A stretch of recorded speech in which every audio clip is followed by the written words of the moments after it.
చెప్పాలా? ఏం పేరు బాబు మీ పేరు? నా పేరు వర్షిత్. వర్షిత్. నేను IIIT కేరళలో చదువుతున్నాను. నాకు మెడిటేషన్ అనేది మా నాన్నమ్మ ద్వారా తెలిసింది. మా మమ్మీ ఫోర్స్ చేయడం వల్ల నేను మెడిటేషన్లోకి వచ్చాను. నేను 10th క్లాస్లో అలా మెడిటేషన్ స్టార్ట్ చేశాను. అప్పుడు అంత చేసేవాడిని కాదు, ఏదో మమ్మీ ఫోర్స్ చేసింది కాబట్టి కూర్చునేవాడిని.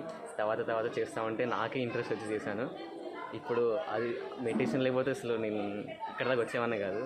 ఆ స్టడీ కూడా చాలా చాలా కాన్సన్ట్రేషన్ వచ్చింది స్టడీలో. స్టడీ ఇప్పుడు చదివే ముందు హాఫ్ అన్ అవర్ మెడిటేషన్ చేసి చదువుకుంటే చాలా మైండ్ రిలీఫ్ ఉంటుంది, తొందరగా ఎక్కుతుంది. ఫస్ట్ ఆఫ్ ఆల్ కాలేజ్లో కూడా మంచి పర్ఫార్మ్ చేస్తున్నాను మెడిటేషన్ వల్లనే. రోజు మెడిటేషన్ చేస్తే చాలా చాలా బెనిఫిట్స్ ఉంటాయి. ఇది ప్రతిసారి మెడిటేషన్ చెయ్యి అని చెప్పేసి మీ పేరెంట్స్ నిన్ను తరుముతారా, నీకు నువ్వే చేస్తావా?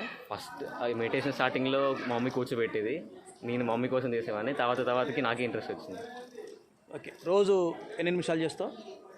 ఇప్పుడైతే రోజు 1 అవర్ చేస్తాను. అంటే గ్యాప్ ఇస్తావా, ఏకదాటిగా 1 ఇయర్ చేస్తావా, 1 అవర్ చేస్తావా? 1 సిట్లో 1 అవర్. 1 సిట్లో 1 అవర్లో చేస్తావు డైలీ? Single SIT. అవునా? ఎంత నీ ఏజ్ అంత ఇప్పుడు? 18. ఇప్పుడు ఈ మెడిటేషన్ చేసిన దగ్గర నుంచి అసలు నీకు మార్కులు ఎలా వస్తున్నాయి, ఏంటి, ఎలా ఉంది? ముందు ఒక యావరేజ్ స్టూడెంట్గా ఉండేవాడిని. మెడిటేషన్ చేశాక స్లోగా రిజల్ట్స్ ఇంప్రూవ్ అయ్యాయి. నాకు కూడా అవేర్నెస్ వచ్చింది, ఏ సొసైటీ ఎలా ఉంటుందని అంత తెలుసుకున్నాను. చాలా చాలా యూస్ఫుల్ ఉంది మెడిటేషన్ వల్ల. ముందు నాకు భయం ఉండేది లోపల, మాట్లాడాలన్నా ఏం చేయాలన్నా, కానీ ఇప్పుడు అది లేదు.